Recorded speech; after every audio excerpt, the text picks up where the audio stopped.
There are encounters that feel older than this life, moments when a glance carries the weight of centuries, when silence between two beings vibrates louder than any word. Steiner said such meetings are not beginnings, but remembrances. Two souls, long separated by the veils of incarnation, glimpse each other again through the eyes of flesh and remember what the mind cannot explain. It is not discovery, it is recognition, an ancient memory awakening beneath the surface of ordinary awareness. The heart does not race because it is surprised. It races because it remembers. In the language of spirit, recognition is not sentiment but science. Every soul carries within it the magnetic imprint of those it has loved, harmed, healed, or promised to meet again. These patterns endure beyond death, beyond forgetting. They shape the geometry of fate, unseen lines of gravity drawing us toward those whose presence completes a forgotten sentence in our spiritual story. Steiner described this as the echo of pre-earthly companionship, when beings who once worked together in the spiritual world find each other again under the laws of matter. The feeling is unmistakable, an inexplicable familiarity, a peace that trembles, a terror that feels like truth. In the modern world, we call it chemistry, but in the etheric world, it is recognition, the soul suddenly hearing its own tone reflected in another. This is why love at first sight feels like falling. The spirit, heavy with memory, collapses the distance between lifetimes. For a brief instant, the illusion of separateness dissolves, and the human being tastes eternity. Steiner warned, however, that such moments are not rewards but tests. Recognition is not the end of searching. It is the beginning of remembering what that union demands. He taught that before incarnation, souls gather in the higher worlds and form karmic pacts, agreements of growth, correction, and creation. We choose companions, not because they will make us happy, but because they will make us whole. Some will wound us into wisdom, others will love us into remembrance. Each encounter, however brief, is part of a choreography planned before birth. The ones who stir us most deeply are rarely accidents. They are emissaries of forgotten vows, returning to complete, unfinished harmonies. Imagine two souls standing before incarnation. They are light, vast, intertwined. They know they will forget everything once they descend into matter. And yet, they promise, when we meet again, even in darkness we will know. Then they fall into time and lifetimes pass, centuries of wandering, learning, forgetting, until one day, in a crowded street or a quiet room, the veil lifts for a second. The eyes meet, and the heart whispers, "There you are." The intellect denies it, the world dismisses it, but the soul trembles with recognition. This trembling is not desire, it is memory awakening from long sleep.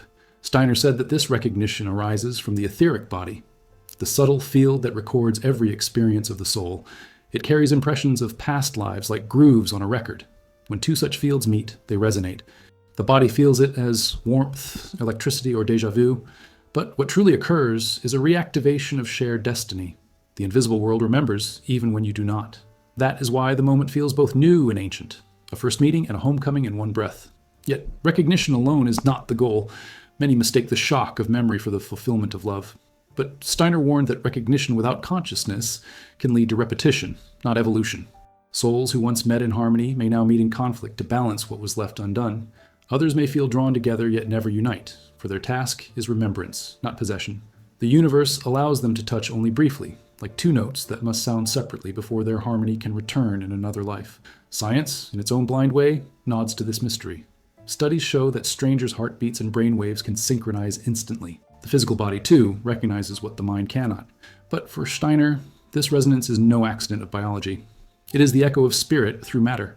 Recognition, he said, is the vibration of destiny remembering itself. Those who have felt it know its double edge. It brings ecstasy and ache in equal measure.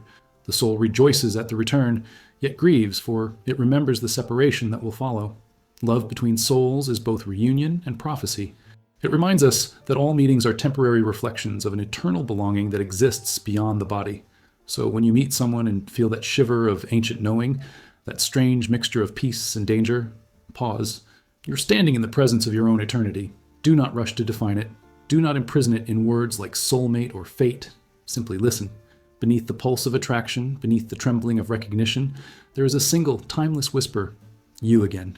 And in that whisper, across lifetimes of forgetting, the soul remembers that love is not learned. It is recalled. Steiner said that before we are born, before the first breath ever fills our lungs, the blueprint of our encounters is already drawn in the invisible architecture of destiny. Every meeting, every heartbreak, every coincidence that shatters the ordinary fabric of life is not random. It is alignment. Souls, he explained, do not fall into each other's lives by chance. They converge by design, pulled by threads woven in the higher worlds long before time began. The love you find in this life may have been promised in a temple of light centuries ago, when you and another spirit stood before eternity and said, "We will meet again, even if the world forgets."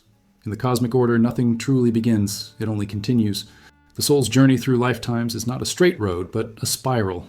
Every revolution bringing familiar faces, familiar lessons, in higher or lower form. Steiner called this karmic architecture, a living geometry built from moral cause and spiritual intention. Each act of love or betrayal, of tenderness or indifference, adds structure to this design. The walls of your destiny are not made of stone, but of choices, conscious and unconscious, across incarnations. And within this architecture, some souls become pillars of memory. Wherever you go, their vibration follows, shaping the corridors through which your life will walk. Love, in this view, is not an emotion, but a force of architecture. It is gravity of spirit. When two souls are linked by profound karmic resonance, their paths will curve inevitably toward one another, no matter how many detours flesh or time impose. They may be born in opposite corners of the earth, live entire lives unaware, and yet destiny will orchestrate the improbable encounter. A train missed, a book dropped, a stranger's glance that feels like home. Steiner said the soul recognizes not faces, but frequencies. When two vibrations align, the universe rearranges itself to make the meeting inevitable, but this architecture is not built for comfort. It is built for growth. The soul does not choose what will make it happy, it chooses what will make it whole. That is why the people we love most often arrive bearing both blessing and blade. They are the exact instruments of our evolution, designed to polish the rough edges of our being. Through them, we remember the forgotten vows of past lives, promises to forgive, to serve, to understand, to release. Some come to teach patience, others humility, others the kind of strength that only surrender can awaken. Every relationship, no matter how brief, fulfills a geometric need in the architecture of the soul. Steiner explained that the higher beings who oversee karma, the lords of destiny, do not dictate punishment or reward. They coordinate harmony. They arrange encounters so that what was once broken may be restored. Two souls who once harmed each other may be reborn as parent and child, forced to learn tenderness where there was once pain. Others may meet as lovers whose intense attraction conceals unfinished business. The passion between them is the friction of spiritual correction. The architecture of destiny, therefore, is not romantic. It is precise. The emotional storms it provokes are not random weather, but sacred engineering. And yet, there is freedom within design. The blueprint sets the meeting, but the manner of meeting, the tone, the outcome, the transformation, remains yours to shape.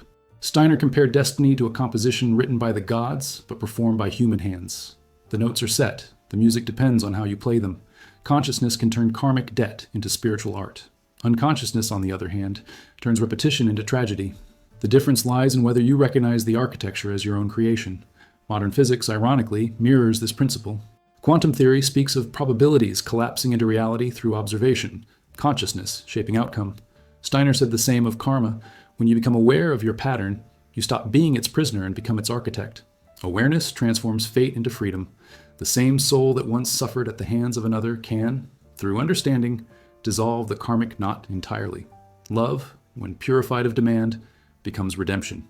This is why certain relationships feel fated, because they are. But fate, in the language of the spirit, is not control. It is opportunity. Each soul you meet presents a doorway. Some doors open to joy, others to grief, but all lead deeper into truth. The greatest mistake is to cling to the person instead of walking through the door they represent. Steiner said that souls recognize each other not to possess, but to evolve together until the lesson is complete. When that moment comes, the architecture shifts and destiny moves you onward. The building never collapses, it merely expands. To live consciously within this architecture is to walk the corridors of life with reverence. Every meeting becomes sacred, every heartbreak becomes instruction. You begin to see invisible design in what once seemed chaos. That stranger's kindness, that lover's betrayal, that sudden goodbye, all become part of a single unfolding cathedral of meaning. The soul, watching from above, smiles, for it remembers what you have forgotten, that love is not something you find within destiny. Love is destiny. It is the structure through which all things hold together. And when you finally see this, when the pain of separation becomes indistinguishable from the beauty of purpose, you begin to love differently. No longer to keep, no longer to own, but to recognize. For love, in Steiner's world, is not an accident of emotion. It is the architecture of eternity building itself through you. There is a silent force that moves beneath the surface of life, an invisible current that draws certain beings together with unexplainable inevitability. Steiner called this the etheric magnetism of destiny, the resonance of souls whose vibrations have intertwined across lifetimes. It is not attraction in the physical sense, nor coincidence dressed in romance. It is remembrance acting as gravity. The same field that holds the stars in place also arranges the meetings of hearts. Every soul radiates a subtle frequency, and when two frequencies harmonize, they bend the fabric of circumstance until they meet. The universe itself becomes conspirator. In the invisible world, nothing is random. Each soul, Steiner said, emanates a tone that vibrates through the etheric field of the earth. When this tone encounters another whose note completes its harmony, the space between them begins to hum. Distance loses meaning. Chance events align like magnets turning toward true north. You find yourself in the right place at the impossible time, speaking to someone who feels as though you've known them forever. This is not magic. It is memory. The resonance of recognition vibrates through the ether, pulling spirit towards spirit like tides responding to the same unseen moon. Steiner compared it to music. When two strings are tuned to the same frequency, striking one causes the other to sound. So it is with souls. When one awakens, its resonance travels outward, stirring those with whom it shares karmic harmony. That is why certain people appear precisely when your life shifts direction. Their vibration responds to the change in yours. In truth, you summon each other unconsciously through thought, longing, even pain. The magnetic field of souls is shaped by emotion as much as destiny. Love is not a pursuit. It is an alignment. This magnetism, however, is double-edged. The same energy that attracts can also repel, depending on the moral polarity of the souls involved. When love is pure, the field between two beings becomes luminous. Their union strengthens both. But when unresolved karma still binds them, the same force that drew them together can become unbearable tension. They oscillate between closeness and conflict, unable to separate, yet unable to merge. The soul knows it must meet the other. The ego insists on control. The result is friction, not punishment, but purification. The magnetic field, strained by imbalance, refines both until harmony is restored. Modern science has begun to glimpse this phenomenon through the lens of quantum entanglement. Particles once connected remain linked beyond distance or time, each responding instantly to the other's change. Steiner would say that human souls are entangled in precisely this way. The emotional field between two beings persists across incarnations. What one resolves inwardly sends ripples through the other, even unseen. To heal oneself is to alter the resonance of everyone bound to one's destiny. But this magnetism does not always lead to union. Sometimes it manifests only as a haunting, the sense of someone missing whom you've never met, a pull toward places you've never been, a dream that feels like memory. These are echoes from the field, faint reminders of connections waiting to reawaken. The soul sends signals ahead, preparing the path for its reunion. Yet not all calls are answered in one lifetime. Some harmonies remain incomplete, their final chord reserved for another age. The patience of spirit spans centuries. Steiner warned that when humans mistake the sacred magnetism for mere desire, they distort it. The physical body feels the vibration of recognition and interprets it as craving, passion, possession. But the soul seeks resonance, not ownership. It longs to remember itself through the mirror of another, not to consume the other's light. The true meeting of souls is not conquest, but co-resonance, two beings vibrating in such unity that they amplify each other's awareness.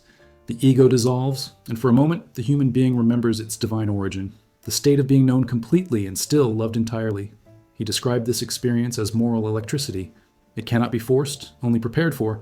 The purer the heart, the clearer its frequency, and the stronger its call across worlds. That is why loneliness, though painful, refines the magnet. When longing burns cleanly, not as demand, but as devotion, it becomes signal. The universe responds to sincerity. Somewhere, another heart begins to vibrate in answer, though neither may understand why their dreams now share the same rhythm. The meeting that follows often feels miraculous, but Steiner insisted it is law. The law of resonance, older than physics, older than language. Each time two souls recognize one another and act from truth rather than fear, they increase the harmony of the world. Their shared vibration radiates outward, healing unseen spaces. One relationship lived consciously can change the etheric weather of an entire generation. Yet he also warned, not all resonance should lead to union. Some meetings exist only to remind us of what is possible, to awaken dormant frequencies within. The recognition itself is the gift. To try to possess what was meant only to awaken is to turn harmony into dissonance. The soul's magnetism is sacred precisely because it is free. To live with this understanding is to approach love as a priest approaches the altar, in awe, in humility and listening. Every attraction becomes a whisper of eternity asking, what are you ready to remember now? Every separation becomes a rest note in the larger melody of becoming. For the magnetic field of souls is not simply about finding another. It is about becoming attuned to the divine frequency that moves through both. When two beings finally reach that state, their connection no longer depends on presence or distance. Their hearts vibrate across continents, across lives, across death itself. What one dreams, the other senses. What one heals, the other feels. This is not fantasy, it is physics of the spirit. And in that resonance, love ceases to be emotion. It becomes music. The song creation hums to itself when it remembers why it began. Every love story, Steiner said, is a continuation of one that began long before birth. The heart you recognize in this life may have once beat beside yours in a different form, under another sky with different names and bodies. Love does not begin, it remembers. And memory, when buried beneath centuries of forgetting, returns as destiny. Two souls who once swore to find each other again are drawn across ages by a resonance stronger than death, following the faint thread of recognition through the labyrinth of rebirth. The moment their eyes meet again, time folds, and all the centuries between them collapse into a single breath. In the spiritual world, souls are not bound by linear time. They move through incarnations as musicians through variations of a single theme. Each life adds a new tone to the great symphony of relationship. Sometimes the melody is tender, sometimes it breaks into dissonance, but the pattern persists. Steiner said that when souls love deeply, their energies become intertwined in the higher planes. They continue to evolve together, orbiting one another like twin stars, their gravities shaping each other's evolution. The roles they play shift, lover becomes child, rival becomes teacher, but the underlying current remains, the desire to complete an unfinished harmony. Many who feel inexplicably drawn to another are, in truth, feeling these echoes. The déjà vu of love is not illusion, it is resonance. The gestures, the words, even the small coincidences that seem impossibly familiar, are fragments of forgotten lifetimes surfacing through the etheric body. The human being, in its depth, is a living archive. Every embrace ever given, every betrayal ever forgiven, remains etched within the subtle field of the soul. When two beings with shared history meet again, their fields vibrate like two instruments remembering the same song. The music begins before the first word is spoken. Steiner described this process as karmic magnetism, a force that ensures that no connection of true spiritual significance is ever lost. If a lesson remains unlearned, the souls will meet again in a new form, repeating the pattern until understanding transforms it. A love that once turned to hatred may return as compassion. A bond that once demanded possession may return as freedom. Each incarnation refines the tone, bringing the souls closer to the pure vibration of unconditional love, the state where nothing is asked and everything is given. But not all reunions are peaceful. Some are collisions. When souls with unresolved karma meet, the air thickens with memory. The attraction is intense, but so is the pain. The heart feels both recognition and resistance, as if torn between past and present. These are not curses, they are corrections. The soul is attempting to rewrite an unfinished story, to turn pain into understanding. The conflict that surfaces is the echo of ancient imbalance rising to be healed. Every argument between lovers, Steiner said, is an echo from another life seeking resolution. The goal is not to win, but to remember. Modern psychology calls this phenomenon emotional repetition, but the spiritual view sees deeper. It is reincarnated relationship dynamics, karmic choreography, repeating until consciousness intervenes. The moment awareness enters, the cycle breaks. You begin to see not the person before you, but the entire history behind them. You realize that forgiveness, not victory, is the only way forward. Love, then, becomes not attachment but liberation, the act of releasing both yourself and the other from the gravity of the past. There are also those who search their whole lives for someone they never find, haunted by an absence they cannot name. Steiner said this longing is itself a form of connection. The beloved may be incarnated elsewhere, or waiting in the spiritual world, guiding from beyond the veil. Such yearning refines the soul's vibration, teaching patience, devotion, and faith. Love that endures separation without bitterness becomes transparent. It ceases to desire and begins to radiate. The unseen union is already happening at higher levels of being, and there are rare encounters where two souls meet again, not for correction, but for creation. Having completed their karmic lessons, they reunite to serve the world together. Their love becomes an offering, their harmony a channel through which spirit enters the world. Steiner called such unions spiritual marriages. They are not based on romance or need, but on shared purpose. Their connection transcends the personal and becomes archetypal, radiating strength to all who cross their path. When such beings meet, even nature seems to respond. The air softens, coincidences multiply, time feels slower, the earth recognizes them too. Science hints at this mystery through the study of genetic memory, of instincts and attractions that transcend logic, but the truth lies deeper. What we inherit through the body is only a pale reflection of what we inherit through the soul. Every bond ever formed leaves a trace, and the web of these traces is what we call destiny. We are not isolated beings wandering through random lives. We are threads in an immense tapestry of reunion. So when you meet someone who feels inexplicably significant, pause. It may not be the first time. The emotion swelling in your chest might be centuries old. The tenderness might be an ancient promise kept. And even if this lifetime ends without resolution, know that love does not die. It migrates. It waits. The soul carries its echoes forward, polishing them with every birth, every death, every rediscovery. In the end, all these echoes converge into a single sound, the vibration of divine memory, the music of souls remembering that love is not a chapter, but the book itself. And somewhere, beyond this life and the next, two old spirits will smile as they cross paths once more, whispering the same truth they have always known. We never really parted. We only dreamed we did. There's a cruel tenderness in how the world teaches us about love. We grow up intoxicated by stories that promise completion, two halves finding each other, souls fused in eternal harmony. But Steiner said this vision, beautiful as it seems, is a mirage. It is not love we are taught to seek, but escape. The human heart, burdened by the memory of divine unity, confuses nostalgia for destiny. We long for someone to dissolve our loneliness, not realizing that the ache itself is sacred. Romantic love, when misunderstood, becomes a counterfeit of spiritual remembrance, a fever born of memory, not awakening. The idea of soulmates as the ultimate goal of existence, Steiner warned, traps consciousness and sentimentality. The true union of souls cannot be contained in the fragile container of romance. What most people call love is the longing of the spirit to reunite with the divine, projected onto another human form. That is why passion burns so brightly and then collapses into ash. It was never meant to be sustained in the realm of matter. The soul recognizes the divine spark in another and, for a brief moment, believes it has found paradise again. But the physical world cannot hold eternity without distortion. Flesh cannot carry the weight of what belongs to the stars.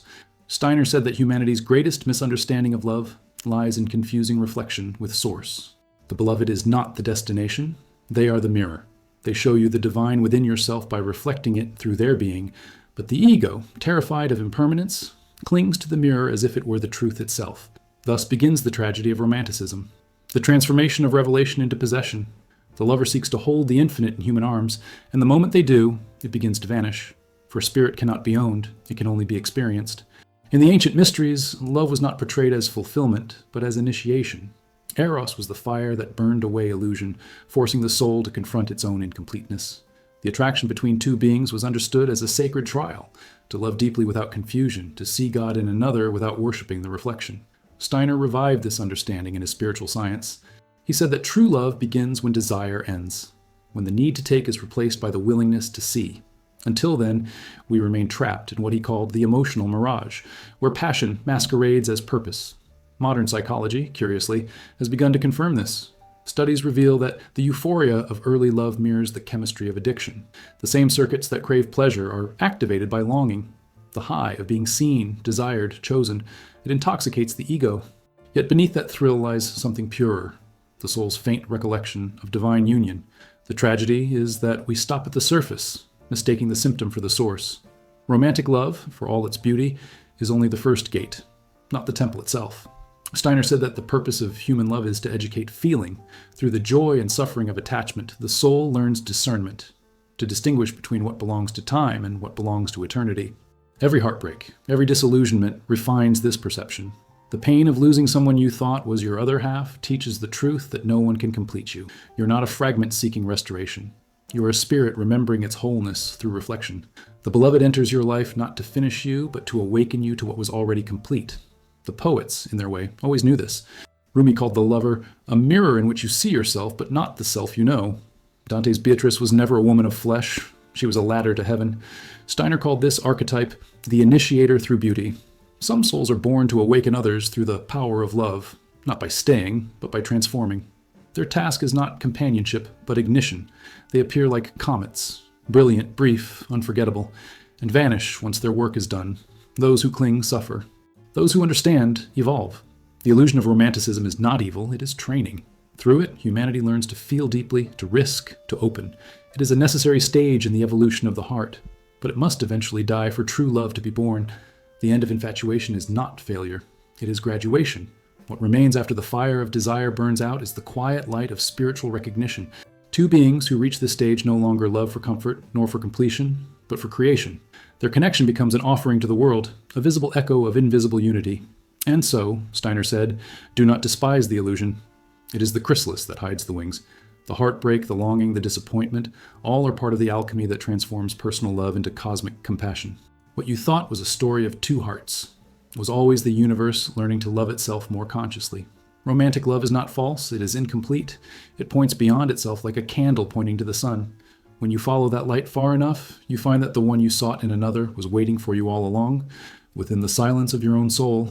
For, in the end, love is not something you find. It is something that awakens in you when you finally remember that no one else can carry the divine on your behalf. The beloved was never the goal, they were the invitation. And the truth they came to reveal is both devastating and liberating. The love you seek is the one that sees through you. There are encounters that feel like destiny arriving too early, like a storm before its season, like a flame that burns brighter than the body can endure.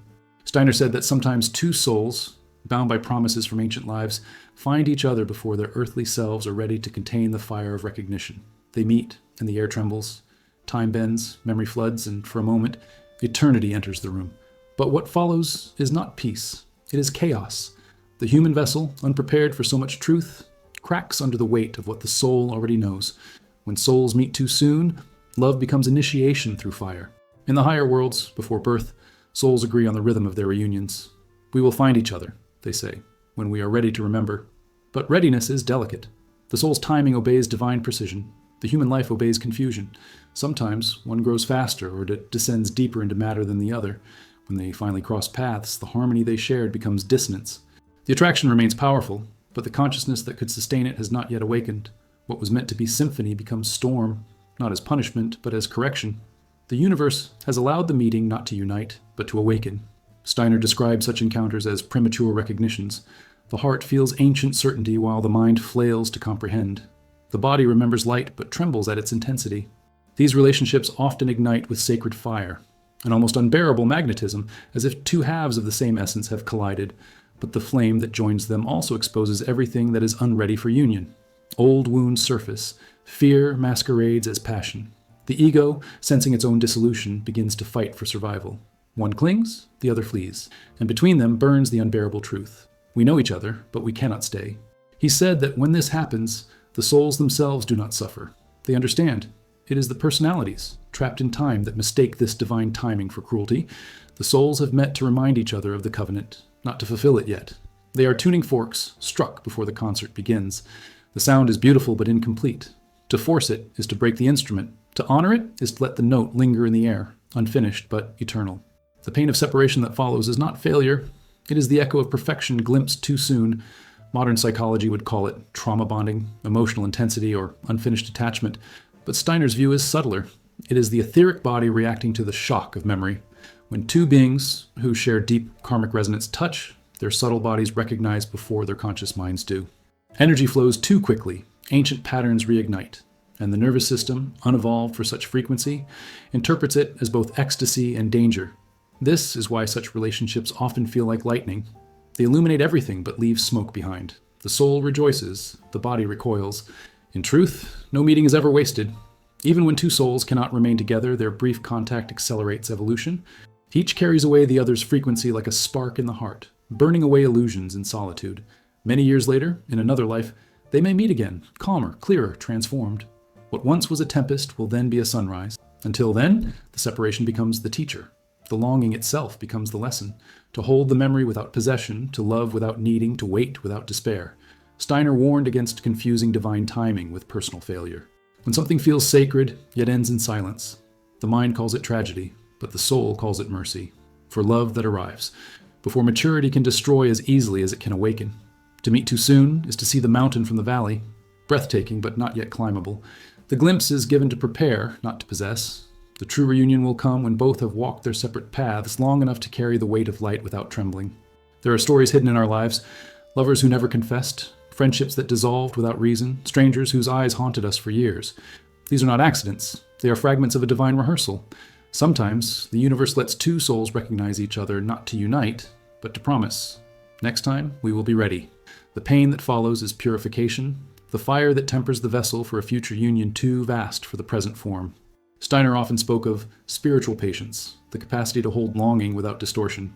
When you love someone you cannot have, you are being initiated into this patience. It is the art of loving beyond outcome. The feeling remains, but it transforms from hunger into radiance.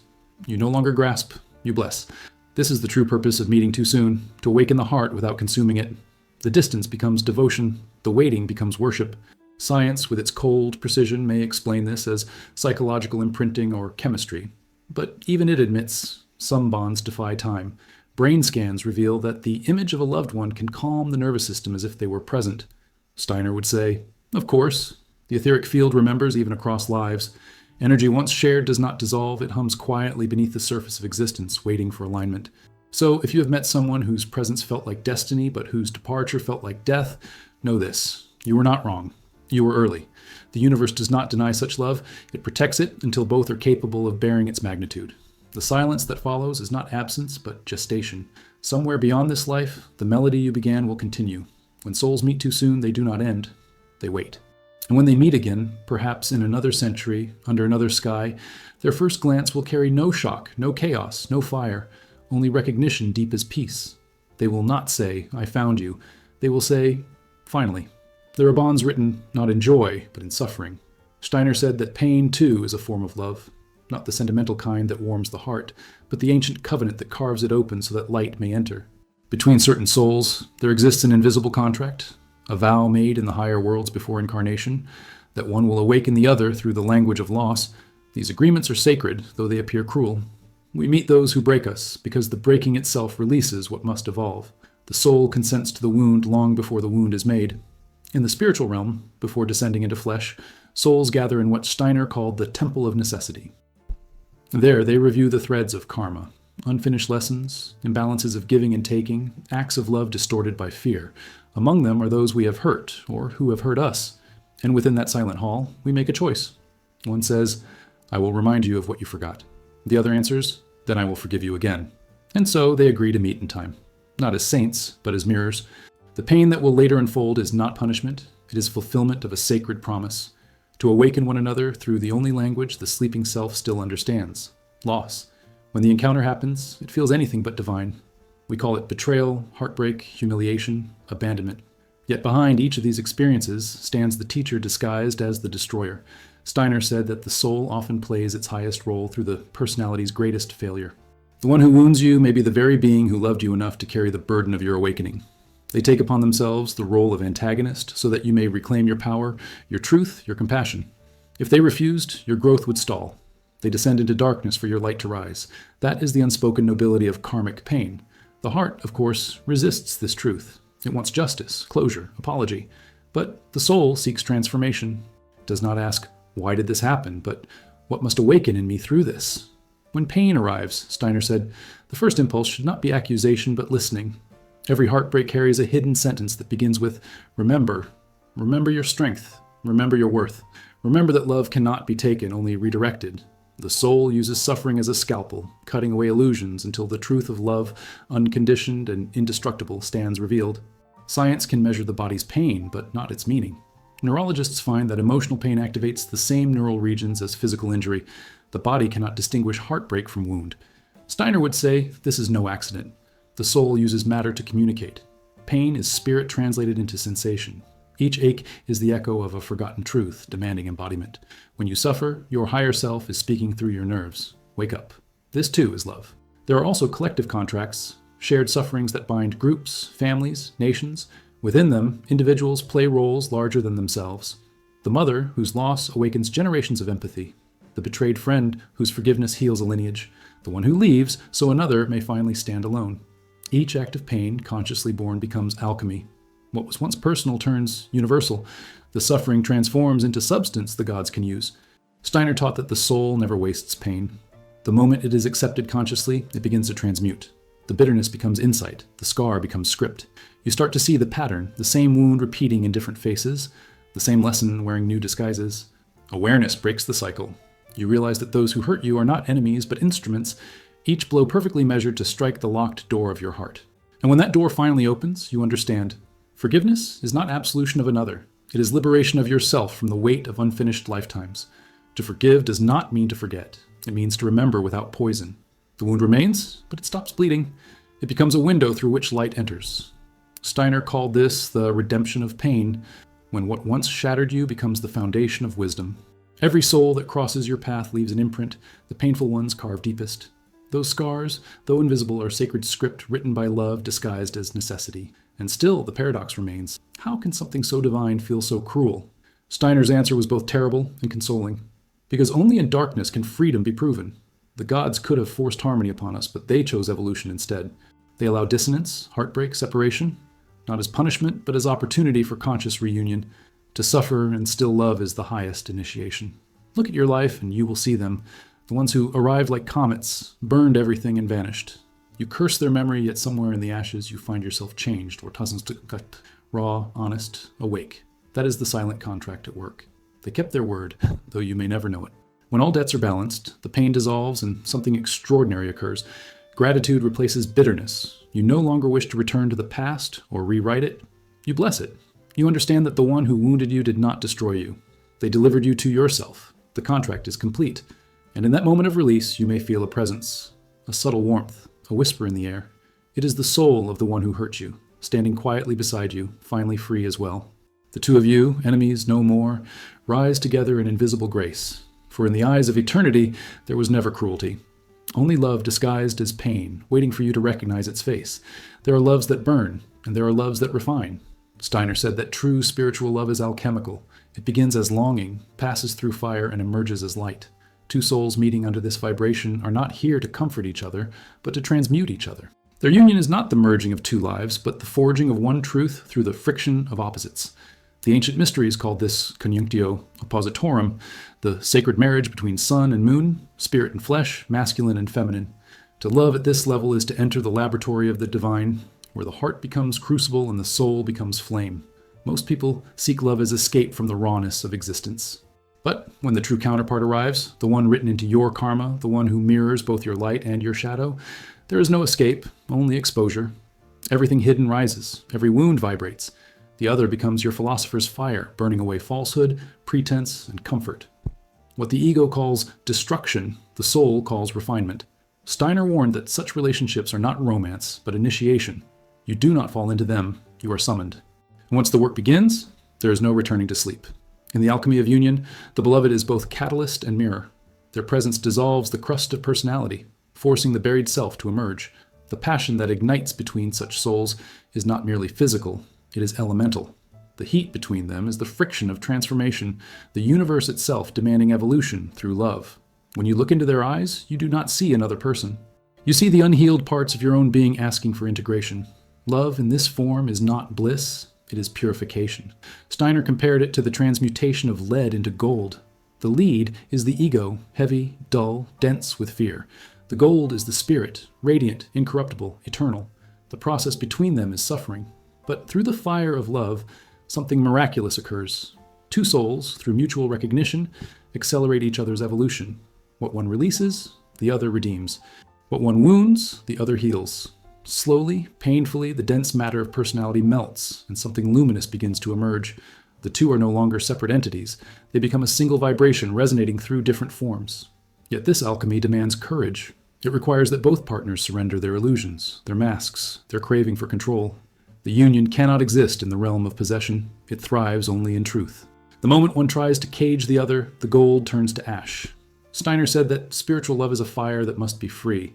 It burns brightest when neither seeks to own the flame, but to feed it with honesty, humility, and awe. Lovers who reach this state no longer say, mine. They say, we, not as fusion, but as harmony. Two notes that create one sound without losing their individuality. Science, unknowingly, echoes this mystery. Neuroscience shows that when two people share deep emotional resonance, their heartbeats synchronize, their brain waves align, their biochemistry mirrors, the boundaries between them blur, and the body itself becomes evidence of unity. But where science stops at biology, Steiner continued into metaphysics.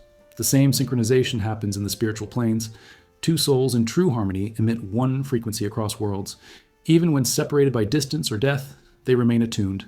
Dream, thought, and silence carry their communion. This is the hidden goal behind the turmoil of human love. Every quarrel, every reconciliation, every tear is a stage in purification. The lovers become distillers of consciousness, boiling away attachment until only essence remains.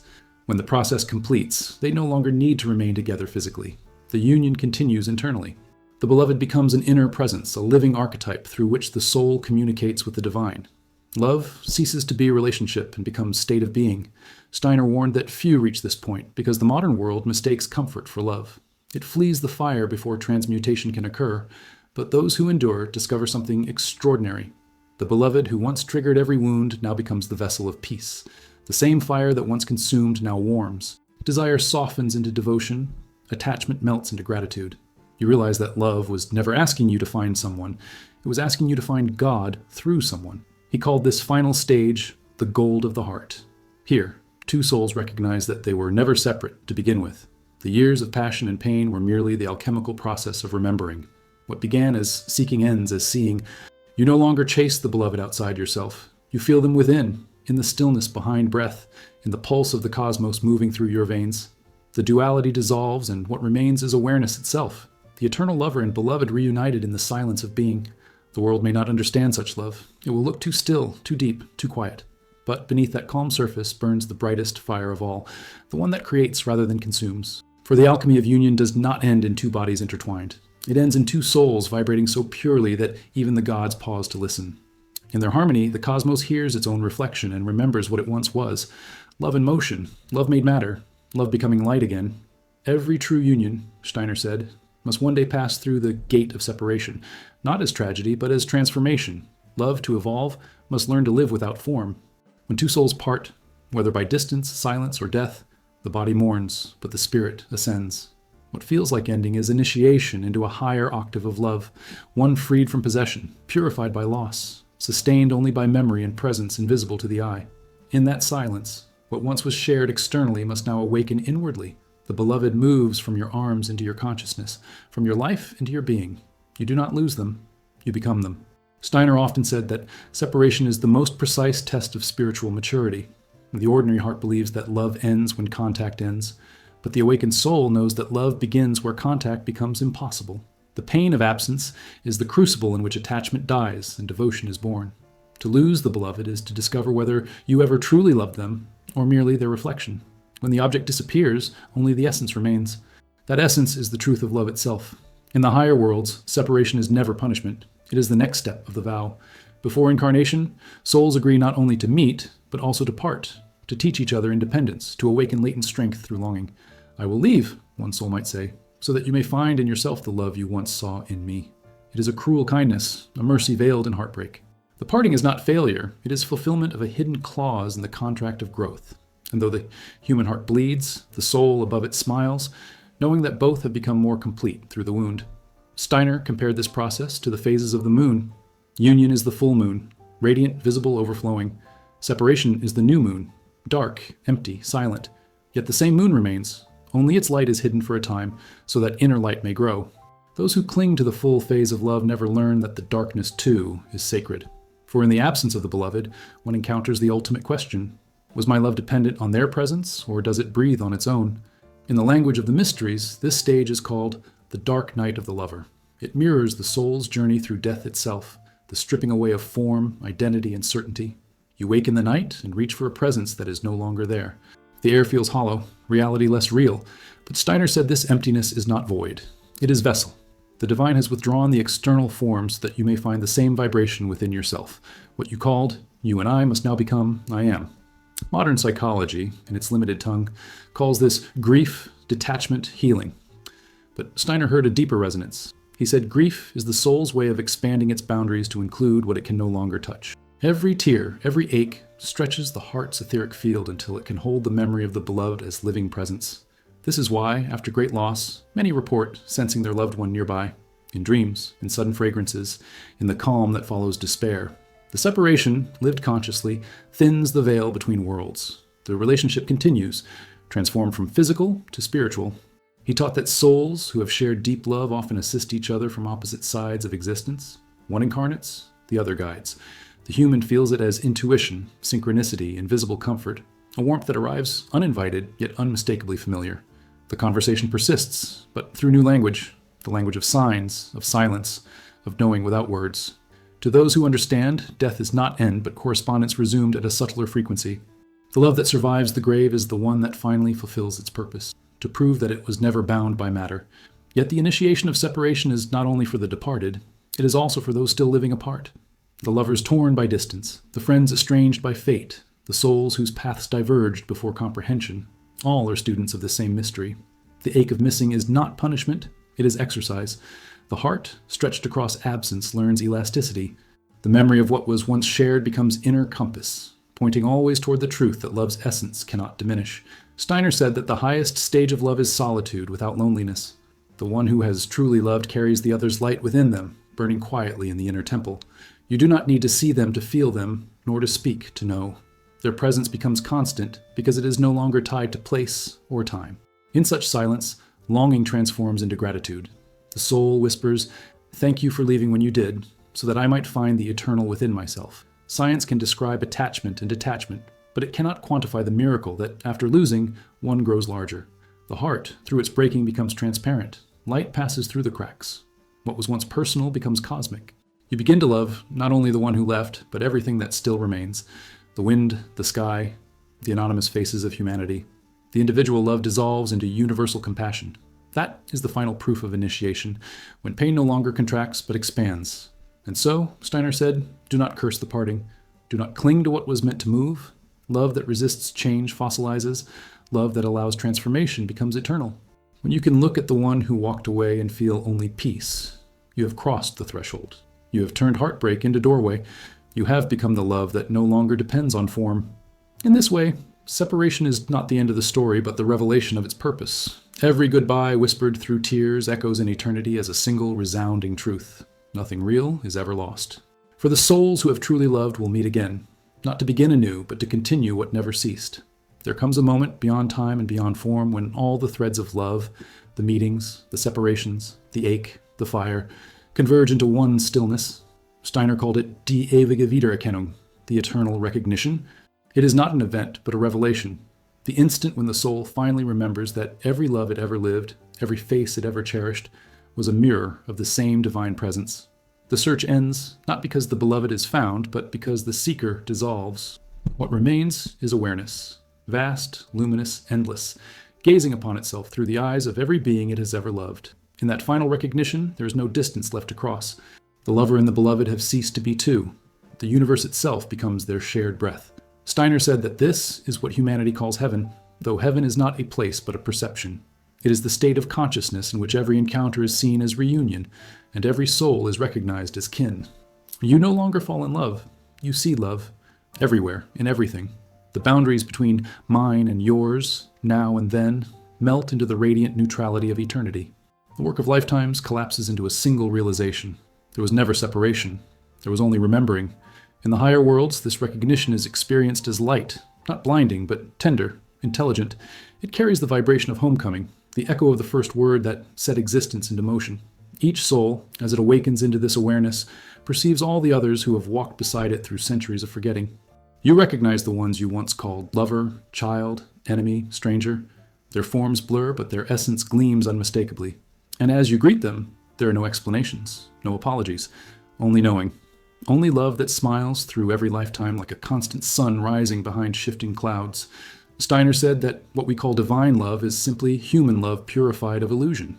The passion, the longing, the loss, all these were scaffolds for the soul to learn how to see. Once the lesson is complete, the scaffolding falls away, and love stands revealed as the structure of reality itself. This is why even the smallest kindness holds infinite value, because it aligns you with the cosmic rhythm. Every act of love, conscious or unconscious, echoes in eternity. The universe itself expands through such gestures, because love is its original language. In this state, even time changes texture. You realize that all your lives, past, present, future, coexist like pages of a single book being read simultaneously by the soul. The ones you are meant to meet have always been with you. Their essence flows through your choices, their energy threads through your dreams. Death cannot divide what was never separate. The beloved who left centuries ago still walks beside you in unseen form, shaping coincidences, whispering through intuition. The more you awaken, the more these presences become tangible. Not as ghosts, but as living frequencies within your awareness. Steiner described this as the return to the great choir. Every soul is a tone in the divine harmony, and when all tones are tuned by consciousness, creation itself becomes music. The recognition between two souls becomes the spark that awakens the whole symphony. Each time you remember love, not as desire but as truth, you tune your note closer to the original melody. And when the melody is complete, when every soul sings its own name as part of the one song, the universe will have fulfilled its purpose. The story of separation will end not in silence, but in resonance. Science can only observe fragments of this: quantum coherence, entangled particles, biophotons in the human heart. But what it glimpses mechanically, Steiner saw spiritually, that all things are connected through consciousness, and consciousness itself is love knowing itself. The human heart is not merely metaphor, it is instrument. It translates cosmic vibration into emotion, turning the infinite into feeling. When you love, you are not performing a biological function. You are remembering the original tone from which the cosmos was sung. This is why every lifetime, no matter how small or ordinary it seems, matters. Each gesture of tenderness, each forgiveness, each unspoken kindness contributes to the restoration of the harmony. We do not love to be rewarded. We love because the universe asks us to remember what it is made of. The path of love is not a straight ascent, but a spiral returning to the same center, each time deeper, clearer, truer. And at that center waits not another person, but your own eternal reflection. When the final recognition arrives, it does not come with thunder or revelation. It arrives as stillness. The wind quiets, the thoughts dissolve, and somewhere deep within, a voice whispers without words. You were never searching for anyone. You were searching for yourself, the self that loves all things, because it has become all things. The ache ends not because it is healed, but because it has revealed its purpose, to draw you back into the heart of the universe. And in that moment, Steiner said, the soul smiles, not with pride, but with awe. It sees that every heartbreak, every meeting, every lifetime was a chapter in one endless love story. God remembering God, the lover and the beloved, the teacher and the student, the seeker and the sought. All roles dissolve, leaving only presence, infinite and serene. This is the eternal recognition. The moment when love stops being a path and becomes the ground itself. You are no longer in love, you are love, conscious of itself. And as the soul rests in that awareness, the universe exhales, whispering the only truth it ever meant to say, you have always been home.